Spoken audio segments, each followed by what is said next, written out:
yoshlar borki, ular nafaqat bilim o'rganadi, balki o'zlashtirganlarini yangi qadriyatga aylantirishadi. Mohinur Uzoqjonova ana shunday yoshlardan. U shunchaki o'qimaydi, izlanadi va bundan zavq oladi. Natijalarga erishmagunicha to'xtamaydi. Uning uchun har bir kun yangi g'oya, yangi imkoniyat va yangi muvaffaqiyat sari tashlangan qadam. Mohinur 3-renessans yoshlarini qanaqa tasavvur qilasiz? Umuman bugungi kun yoshlaridan ko'nglingiz to'ladimi? Ana shu missiyani qay darajada bajara olishyapti? Prezidentimiz 14-fevral kuni biz yoshlar bilan uchrashdilar. Ushbu uchrashuvda biz masofadan qatnashdik. U yerda qatnashgan yoshlarni ko'rib, ular erishgan yutuqlarni, vatan uchun qancha foyda keltirayotganini ko'rib, o'zimda g'urur tuydim va xuddi shu yoshlar kabi ularning qatoridaligimdan faxrlandim. 3-renessans yoshlari bu avvalo vatanparvar yoshlar hisoblanadi. Vatanni har qanday holatda ham yaxshi ko'ra oladigan, vatani uchun bor kuchi bilan harakat qiladigan, uni kelajagini o'ylaydigan yoshlar 3-renessans yoshlari deb ayta olaman. Vatanimizda yaratilayotgan imkoniyatlarni ko'ra olsa, biz yoshlarga qanchaki imkoniyatlar borligini, ushbu eshiklarni ocha olgan yoshlar 3-renessans yoshlari hisoblanadi. Islom Karimov nomidagi davlat stipendiyasiga sazovor bo'lgan faol yoshlardan birisiz. Albatta nomzodlar ko'p bo'lgan, raqiblaringiz ham tabiiyki kuchli bo'lgan. Albatta. Nimangiz bilan ustun kela oldingiz? Ushbu stipendiyada baholanish ilmiy yo'nalish bo'yicha baholanadi. Keyin faollik yo'nalishi bo'yicha baholanadi. Yana bir yo'nalish borki, til sohasida, til o'rganish bo'yicha baholanish yo'nalishlari ham bor. Ilmiy ish yo'nalishida ham uni dolzarbligiga ham alohida e'tibor beriladi. Ilmiy ish yo'nalishi STEM ta'lim texnologiyasi asosida o'quvchilarning ekologik madaniyatini orttirish. STEM bu hozirda maktablarda keng tarqalib kelayotgan, o'zini o'rnini egallagan ta'lim tizimi hisoblanadi. Ushbu ta'lim tizimidan foydalangan holatda o'quvchilarga ekologik madaniyatni singdirish haqida ilmiy ishlar olib borganman. 50 dan ortiq maqolalar muallifiman. Xalqaroda ham bormi maqolalar? Albatta, 30 dan ortiq xalqaro maqolalar, ulardan Scopus'da ham mualliflikda maqola chiqarganmiz, OAK jurnallarida, nufuzli jurnallarda maqola chiqarganmiz. Shuning bilan birgalikda ilmiy rahbarim bilan birgalikda o'quv qo'llanma, uslubiy qo'llanmalar, dugular chiqarganmiz. Va eng asosiy yutug'imga sabab bo'lgan omil bu til sertifikati desam yanglishmayman, chunki bizning institutimizda bilim ko'nikmasi yuqori yoshlar ko'p. Shular jumlasidan meni raqiblarim ham albatta ilmiy sohada juda ko'p yutuqlarga erishgan yoshlar edi. Bulardan shu til sertifikatimdagi ballarim orqali g'olib bo'ldim deb aytaman. Til sertifikatini o'qishimga sabab ham aslida shu ota-onamning turtkisi bo'lgan. Til o'rgansang ertaga o'zingga foyda bo'ladi, kelajagingga foydavor bo'ladi degan gaplar bilan menga motivatsiya berishgan va shundan foydalanib men til o'rgandim.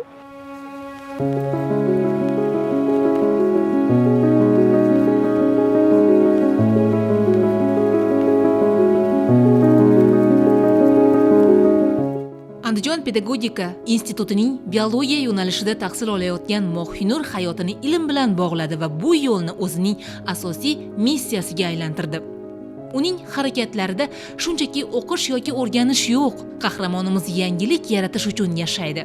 Mohinur uchun ilm o'zini namoyon etishning eng yuksak shakli. U orqali kelajak avlodga o'z ta'sirini o'tkazadi. 3-renessans yoshlari biz bo'ladigan bo'lsak, keyingi 3-renessans yoshlarni yetkazib beruvchi yoshlar ham biz pedagoglar hisoblanamiz.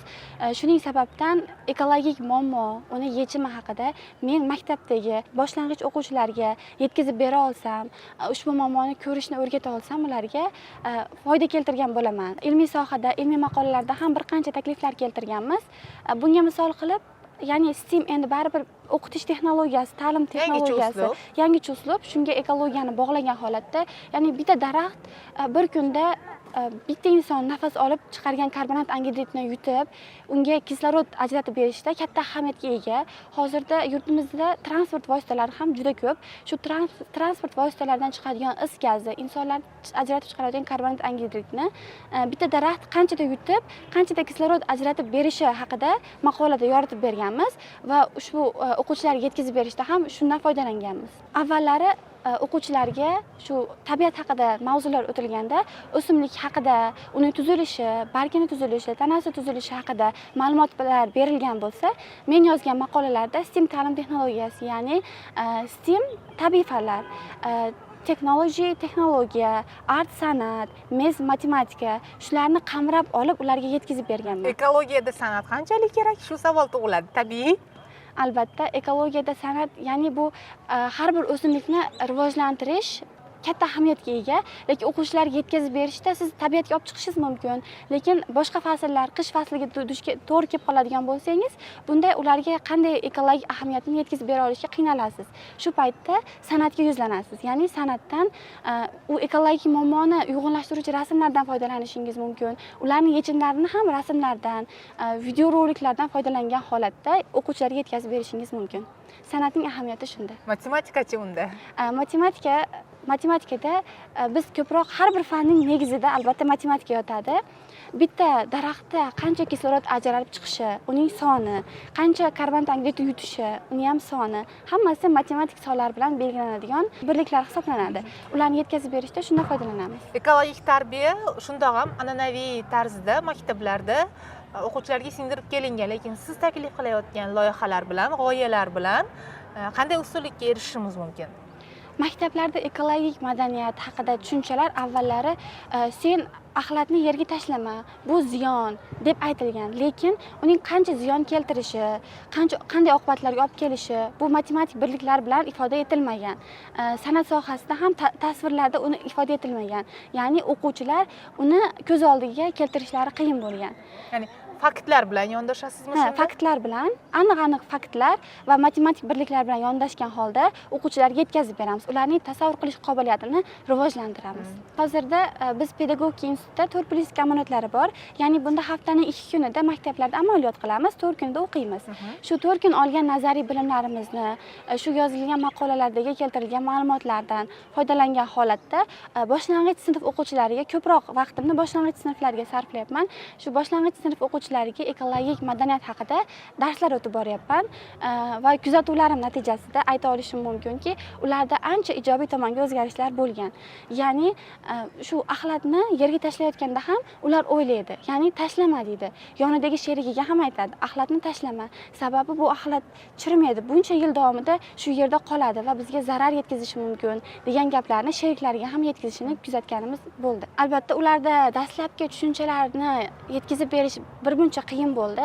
Sababi ular boshlang'ich sinf, u polietilen, u bakalovka haqida ma'lumotlarga unchalik ko'p ega emas va ularga shu o'yin tarzida ham yetkazib berishga harakat qildik. Chizmalarni orqali ifoda etdik. Ya'ni bunda ko'plab topishimiz mumkin chizmalarda. Polietilen shu vositalari 20 yilgacha, 100 yilgacha qolishi mumkin qoldiqlari. Ularni rasmlar orqali tasvirlab berdik va o'sha polietilen tashlangan yerga ekilgan o'simlikni tasvirladikda, shu o'simlikdan qancha zarar organizmga yetib borishini rasmlar orqali, matematika orqali tasvirlab berdik va ularda bir qancha hayrat yuzaga keldi. Sababi ular avval bunga duch kelishmagan. Shundan so'ng darsni o'tib bo'lganimizdan so'ng bir qancha o'quvchilarni kuzatdim. Shu kuzatishlarim natijasida ayta olamanki, u o'quvchilar tashlashdan oldin o'ylanyapti. Mohinurning ilmiy maqolalari yangi taklif va yondashuvlar bilan boyitilgan. Biologiya va ekologiya sohasidagi muhim masalalarni o'rtaga tashlagan. Talaba STEM ta'lim texnologiyasi orqali o'quvchilarni ekologik madaniyatga oshno etishga bel bog'lagan bo'lsa, Klil metodikasi asosida yoshlarning tadbirkorlik ko'nikmalarini shakllantirishga qaratilgan startap loyihasini yo'lga qo'ygan. Startap loyihamizning nomi Klil ta'lim texnologiyasi asosida o'quvchilarning tadbirkorlik ko'nikmalarini orttirish. Bu Klil ta'lim texnologiyasi asosida bu sayt yaratmoqchimiz. Bu saytning ahamiyati biz o'zimning yo'nalishim biologiya bo'lganligi uchun biologiya, ekologiyaga oid ilmiy maqolalarni yoki ilmiy kitoblarni ingliz tilidagi variantlarini topamiz va o'z saytga yuklab boramiz. Bunda pedagog ham, o'quvchi ham ushbu saytga kirish orqali o'ziga kerakli bo'lgan ma'lumotni ham o'zbek tilida, ham ingliz, rus tillarida topib olishi mumkin va uni yetkazib berish mumkin. Endi o'quvchilarni tadbirkorlik ko'nikmalarini orttirishga buni qanday ahamiyati bor degan savolga to'xtaladigan bo'lsak, bunda o'quvchilar ushbu ma'lumotlarni o'rganadi. Ya'ni ertaga bir tadbirkorlikni boshlamoqchi bo'lsa, bironta bir mahsulot ishlab chiqarmoqchi bo'lsa, albatta uni boshqa davlat fuqarolari ham foydalanish uchun tillarga tarjima qilish kerak. Uni xususiyatlari, qancha muddatga saqlash kerakliklari, shuni biz yuklab borgan ma'lumotlarni o'qib o'rganib, o'ziga kerakli foydalarni olib, tadbirkorlik ko'nikmalarini orttirishga sarflashi mumkin. Saytga ma'lumot yozasiz, masalan, deylik, bironta bir o'simlikni, qarag'ay o'simligi haqida ma'lumotni bermoqchi bo'lsangiz, avval o'zbek tilidagi tarjimasi, undan so'ng ingliz tilidagi tarjimasi chiqib keladi u saytda. Hozir bilamiz, ijtimoiy tarmoqlarda, internetda ma'lumotlar olishda, saralashda raqobat juda kuchlidir, taklif ko'p. Siz yaratmoqchi bo'lgan sayt qanchalik raqobatga kirisha oladi raqiblari bilan? Raqobatdosh saytlar juda ko'p, lekin ko'ryapmizki, ba'zi bir ma'lumotlarni xato tarzda, noto'g'ri tarzda yetkazib berishyapti bizga. Bunga misol qilib, hozirda juda ommalashib ketgan ChatGPTni misol qilib keltiradigan bo'lsak, undagi har bir ma'lumot ham to'g'ri emas. Chunki u sun'iy intellektga shunday programma yuklanadiki, har qanday vaziyatda ham sen javob bera ol. Lekin biz yaratgan saytda iloji boricha ko'proq ma'lumotni qamrab olishga harakat qilamiz, lekin ba'zi bir topolmagan, qiynalgan ma'lumotlarimiz, aniq fakt yo'q bo'lgan ma'lumotlarni saytga yuklamaymiz biz. Shunda aniq ifodalangan ma'lumotlarni qidiruvga berib olishlari mumkin bo'ladi. Dori-darmon ishlab chiqarishda ham albatta shu o'simliklardan, ma'lum bir dori vositalaridan, ya'ni shu elementlardan foydalaniladi. Shu elementlardan foydalanganida albatta o'sha elementga, o'simlikka to'xtalib o'tiladi, dori ishlab chiqarishda ham. Biz esa o'sha o'zbekcha, inglizcha berilgan ma'lumotlarni o'qib chiqib, shu o'simlik haqida ma'lumotga ega bo'lib, dori ishlab chiqarishda, uni ahamiyatini ifoda etishda foydalanishlari mumkin. Oziq-ovqatga to'xtaladigan bo'lsak, oziq-ovqat vositalarini ishlab chiqarishda ham xuddi shunday. Filtr qiluvchi o'simliklar bor, masalan, bakteriyalar bor, filtr qilib beruvchi, suvlarni, havoni filtr qiluvchi, shunday narsalar ishlab chiqarish, eksport qilishda ushbu sayt yordam bera oladi. O'zingizga nisbatan qanchalik talabchanman deb hisoblaysiz? Bironta bir maqsadni oldimga qo'ydimmi, o'sha maqsadga erishmaguncha qo'ymayman va oldimga katta-katta orzular, niyatlar, maqsadlar qo'yib boraman. Shu Islom Karimov nomidagi nomdor stipendiyasi sohibasi bo'lishligim, barchasini til sertifikat olishligim, shularni oldimga katta maqsad qilib qo'yganman va ularga yetishdim.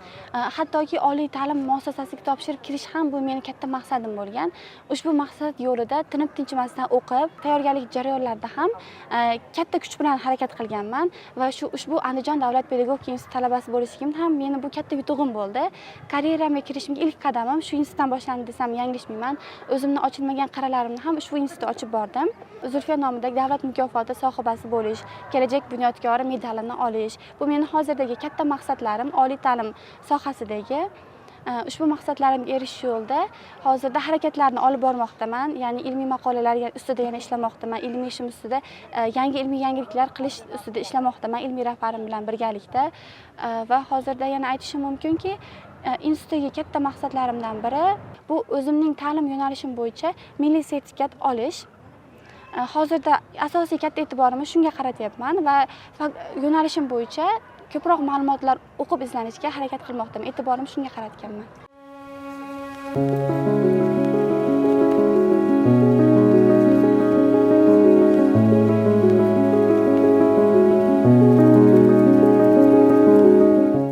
Eng e'tiborlisi Mo'hinur o'z oldiga qo'ygan maqsadlarni aniq belgilaydi va ularga erishish uchun barcha imkoniyatlarni ishga sola oladi.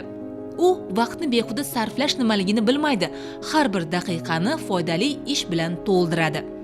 Zamonaviy fikrlashga o'rgangan, an'anaviy yondashuvlarni yangilashdan qo'rqmaydi, o'zini doimiy ravishda rivojlantiradi. Tajribalarda sinalishdan cho'chimaydigan talabaning shijoati bir narsani yaqqol ko'rsatdi. 3-renessansni aynan shunday yoshlar quradi.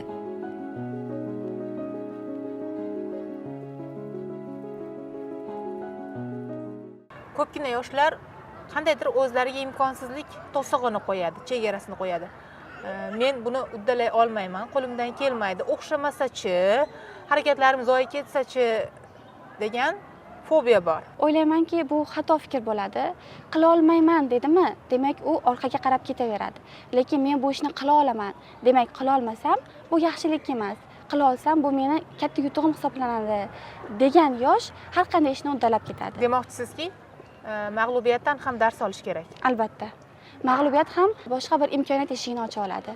O'zingizga tez berib turadigan savolingiz bormi? Men oldimga qo'yayotgan maqsadlarimga qanchalik tez erisha olyapman? Vaqt yo'qotmayapmanmi? Ota-onam orzusidagi farzand bo'la olyapmanmi? Ularga qanchalik foyda keltiryapman? Va yana bir eng katta savolim, shu vatanimiz ravnaqi uchun vatanimizga foyda keltiradigan yoshlar qatoridamanmi? Unga loyiq, vatanimizga loyiq farzand bo'lish uchun qanchalik harakat qilyapman? Shu savollarni o'zimga ko'p beraman va bu o'zimning ustimda ishlashimga yana ham katta sabab bo'ladi. Bir ishni boshladingiz, o'xshamadida. Yana uni davom ettirish uchun qayerdandir kuch topasizmi, motivatsiya olasizmi yoki u harakatga nuqta qo'yib yangisini boshlaysizmi? Yo'q, bir ishni uddala olmadimmi, keyingi safarga harakat qilishga yana ham o'zimda kuch topa olaman. Bu kuchni men ota-onamdan, keyin ustozlarimdan olaman. Dastlab bironta bir yutuqda mag'lubiyatga erishdimmi, birinchi o'zimga savol beraman. Qayerda xato qildim? Qaysi joyda qoqilish bo'ldi menda? Uni sintez qilaman o'zimga. Shundan so'ng ota-onamga yuzlanaman. Ota-onamga shunaqa bo'ldi deb baribir farzand birinchi ota-onasiga dardini aytadi. Ota-onamga aytaman, ota-onam menga yana ham kuch beradi. Sen to'xtama. O'zingning ustingda ishla. Biz senga suyanch bo'lamiz, tayanch bo'lamiz dedi. Shundan so'ng kamchiliklarimni bartaraf etish, qanday kamchiliklar yo'l qo'yganimni o'rganish uchun maqsadida ustozlarimga yuzlanaman. Ustozlarim ham shu yo'nalishda mag'lubiyatga uchradim desam, menga yana ham yaxshi tomonlarini ochib beradi, yaxshi tomonlarini ko'rsatadi va qilgan xatolarim ustida ishlashimga yordam berishadi. Mana rejali odam bo'lish sizga to'sqinlik qiladigan juda ko'p atrofda faktorlar borda. Shunaqangi axborot oqimi ko'pki, ba'zida odam chalg'ib qoladi-da. Informatsiyalarni qay darajada, qaysilarini o'zingizga qabul qilasiz, qaysilariga parvo qilmaysiz? Menda bironta bir oldimga maqsad qo'ygan bo'lsam, rejam bo'lsa, o'sha rejamdagi keltirilgan ishni amalga oshirishga asosiy e'tiborimni qarataman. Va albatta inson atrofida shu ishni qilmoqchiman desangiz, "Ha, bu ishni nima qilasan? Senga nima foyda keltiradi? Nimadir qilarmidi senga?" degan insonlar ham ko'p bo'ladi albatta. Ularning gapiga ko'p ham parvo qilmayman va o'zimning ustimda ishlashga ko'proq e'tibor qarataman. Do'stlarga vaqt ajratishchi. Ular bilan qanchalik bir kuningizni qanchalik sarflaysiz? Ijtimoiy tarmoqqa o'zingiz uchun aytaylik ilmiy faoliyatingizdan tashqari qiziqishlaringizga qanchalik vaqt sarflaysiz ijtimoiy tarmoqqa? Ularni men kunlik reja bilan yuraman, ya'ni kunda soatga qo'ymayman, lekin bugungi kunda shu rejamni amalga oshirishim kerak deyman. Va masalan, kitobdan 10 varoq o'qishim kerak dedimmi, 10 varoq o'qidim. Uni har xil vaqtda o'qib bo'lishingiz mumkin. Ba'zida yarim soat, ba'zida 10 daqiqada o'qib qo'yishingiz mumkin. Shundan so'ng qolgan vaqtimni albatta do'stlarim bilan sarflayman. Chunki sababi inson o'zini baxtli his qilish uchun do'stlari bilan birga bo'lish kerak, ular bilan vaqt o'tkazish kerak. Ijtimoiy tarmoqlar ko'p tomondan ziyon deydi, lekin ijtimoiy tarmoqni ham yaxshi tomonini ko'ra bilish kerak. Ijtimoiy hayotdagi yangiliklarni, unda bo'layotgan hodisalarni o'rganish ham insonga bir yaxshi tomonlama ko'mak bo'ladi deb ayta olaman. Aytaylik, bitta foydali mashg'ulotni odatga aylantirishning siri bormi? Kitob o'qiy olmaydigan yoshlar xohlayman, lekin kitob o'qiy olmayman-da deydiganlari chiqadi-da. To'g'ri aytasiz. Bu kitob o'qishga qiynalaman, kitob o'qiganimda ko'zim og'riydi yoki bo'lmasa vaqtim bo'lmaydi degan insonlar bo'ladi. Buni hozir ham bor buni yechimi. Buni yechimga misol qilib audio kitoblarni keltirishimiz mumkin. Masalan, mutolaa sayti bor, shu mutolaani yuklab olib ham kitoblarni eshitib yurish mumkin. Xuddi o'zim ham kitob o'qiganimda ko'zim og'rigan holatlar bo'ladi. U holatlarda, keyin vaqtim bo'lmagan holatlarda, yo'lda yurib ketayotganimda ham ushbu kitoblarni audiosini tinglab boraman. Audioni tinglaganda ham albatta kitobni tushunadi.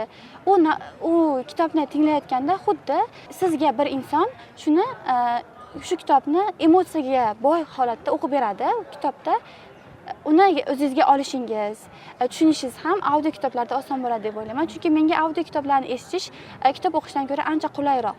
Sir bo'lmasa, 5 yildan keyin Mohinurni jamiyatdagi mavqei qanday bo'ladi?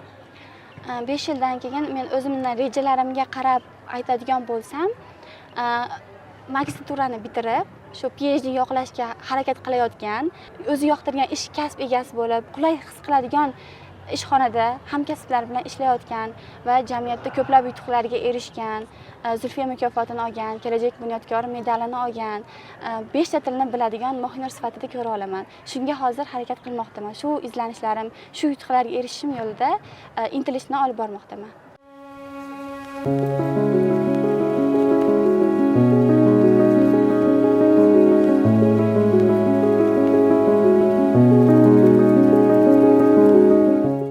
Mo'g'inurning hayoti shuni isbotladiki, kelajak yorug' bo'lishi uchun uni kutmaslik, balki yaratish kerak. 3-Renessansning munosib vorisi ishonch, jasorat va muhimi ilm bilan katta yo'lga otlangan.